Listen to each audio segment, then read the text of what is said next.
And now the story of a Lebanese woman with a surprising take on the crisis. Brigitte Gabriel was born in Lebanon, now an American citizen. She is an author and activist who is harshly critical of Islamic fundamentalism. Gabriel is the author of the soon-to-be-published book, Because They Hate, a survivor of Islamic terror warns America. She joins us from Washington right now.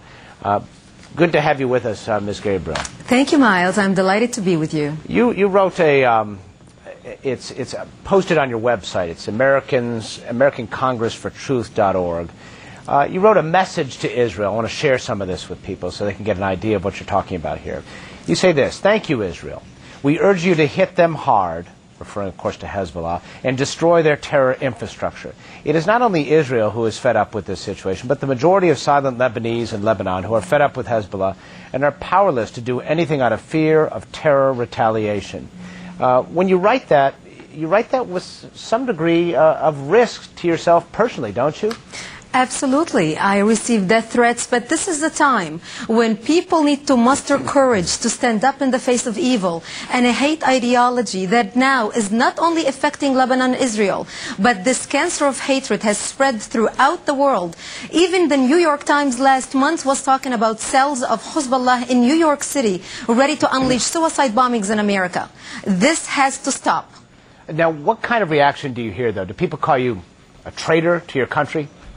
Well, the radical Islamists call me a traitor to my country, but my countrymen and women who are scattered all around the world do not call me a traitor. After all, we, the Christians and the moderate Muslims in Lebanon, had created Paris of the Middle East, the banking capital of the Middle East.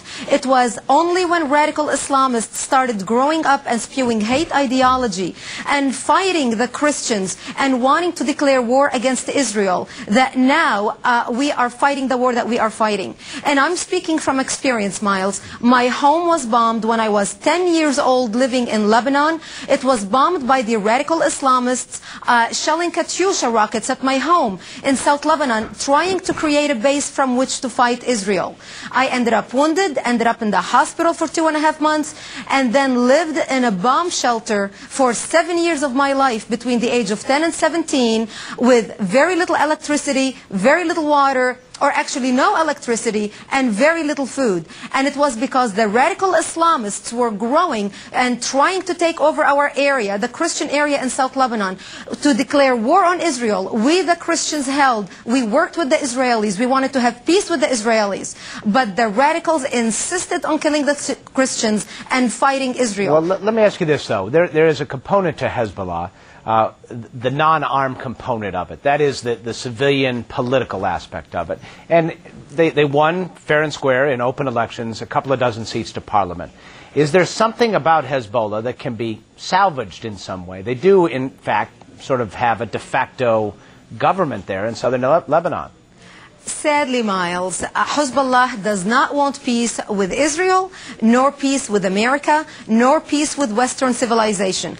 Hezbollah is a radical, hate-filled organization bent on destroying the West. We basically have terrorists who were elected to the cabinet in Lebanon by the majority terrorists that they have bred themselves.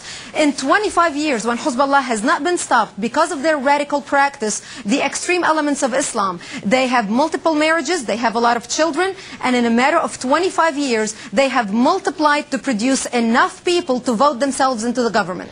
Well, let me ask you this. What can the fairly and freely elected government of Beirut do about this? And why isn't it doing more? At this point, the government of Beirut is really helpless. They cannot do anything. The president is a puppet of Syria.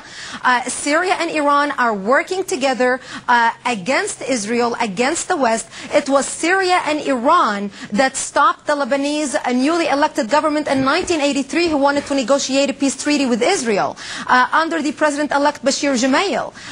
President Bashir Gemayel was assassinated. The peace negotiations with Israel stopped. And right now, those two countries are completely manipulating Lebanon and controlling Lebanon. And the Lebanese government is completely helpless and useless. And unless the world powers get involved and help the Syrian revolution, which started last year or a year and a half ago, and enforce Resolution 1559, nothing is going to get done. Well, and specifically, what should the U.S. be doing? Should the Secretary of State, Condoleezza Rice, be in the region? Should she be there sooner? Should she be traveling and dealing directly with Damascus to try to come up with a solution here?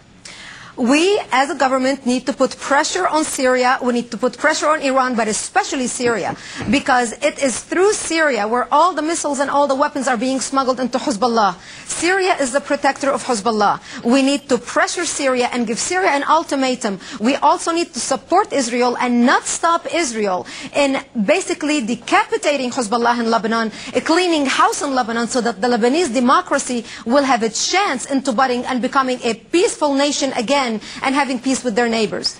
Brigitte Gabriel, founder of American Congress for Truth.org, who says, thank you, Israel. Thanks for being with us. Thank you.